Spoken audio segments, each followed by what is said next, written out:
A popularisé le concept de média mensonge. Vous pouvez m'expliquer ce que c'est? Un média mensonge, c'est une manière de manipuler l'opinion.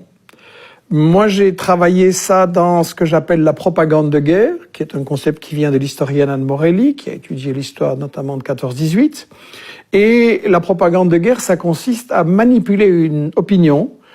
Si on est les États-Unis ou la France et qu'on décide de faire une guerre contre un pays, on va évidemment pas dire on veut voler son pétrole, son gaz, ses richesses, on veut contrôler la zone stratégique, ça on peut pas dire.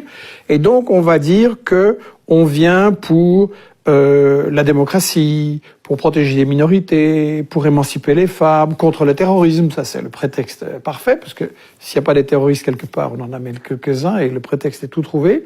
Et donc, la propagande de guerre, pour moi, ça se caractérise par le fait de toujours cacher les intérêts économiques, de toujours cacher l'histoire, c'est-à-dire le rôle que les puissances coloniales ont joué dans certaines régions pour diviser, pour régner, pour dresser les peuples les uns contre les autres et garder le contrôle.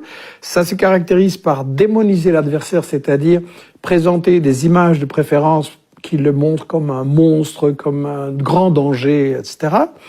Inverser l'agresseur et l'agressé. Meilleur exemple, Israël et la Palestine. On n'arrête pas de nous dire que les Palestiniens attaquent Israël. C'est quand même curieux. Israël les a chassés de leur pays, donc c'est lui l'agresseur. Et le cinquième principe de la propagande de guerre, c'est monopoliser le débat, c'est-à-dire empêcher... Vous savez, quand il y a une guerre, il y a toujours forcément au moins deux avis. Et donc, un spectateur devrait entendre les deux avis pour se faire son opinion. Et nous, à la télé, on a un seul avis. Il n'y a pas de débat contradictoire. Il faut toujours être pour la guerre. C'est patriotique, c'est humanitaire. Et donc voilà, ces 5 principes de la propagande de guerre, c'est ça qui est derrière ce que j'ai appelé le média mensonge.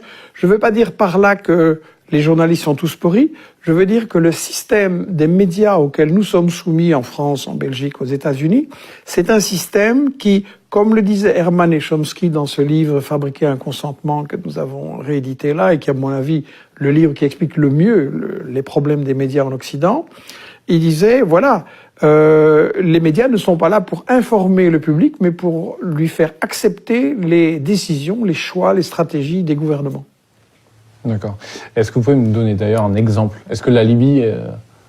La Libye est tout à fait un exemple. J'en ai dans mes livres donné des exemples tout plein. Et il y a une chose qu'il faut remarquer, c'est que aucun des journalistes de ces journaux télévisés, de ces grandes émissions d'information, aucun de ces médias n'a accepté un débat contradictoire sur les exemples que je donnais de médias mensonges.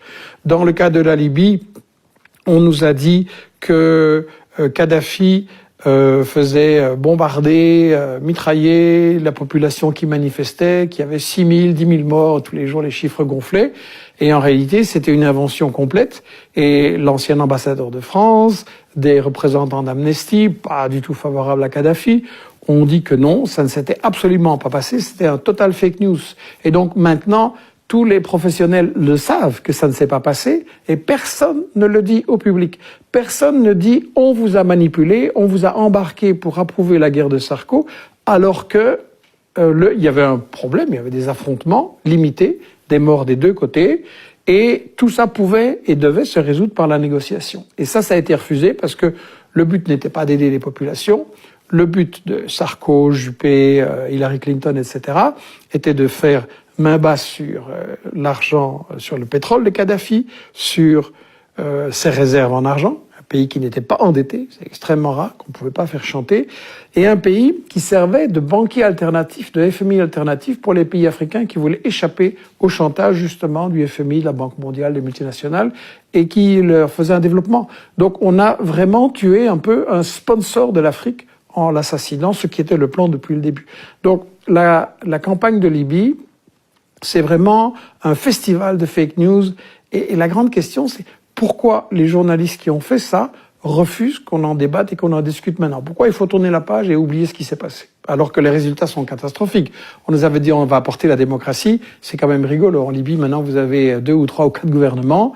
Vous avez la chasse aux Noirs, la chasse aux immigrés, la chasse aux femmes, vous avez de l'esclavage, c'est un foyer de terrorisme. Donc c'est catastrophique l'intervention de l'Occident. Donc vous estimez que les médias occidentaux en général sont assez suivistes dans la politique étrangère de leur pays? Je ne vais pas dire qu'il n'y a que les médias occidentaux qui font ça. Je pense que c'est quelque chose qui se produit un peu partout. Mais moi, je travaille là où je vis, sur ce que je lis, ce que je vois, ce qui influence les gens qui sont autour de moi. Donc je pense que dans chaque pays, c'est quelque chose qui doit être fait. Mais effectivement, les médias occidentaux sont plus que suivis, ils sont complètement intégrés. On va revenir aussi sur votre parcours.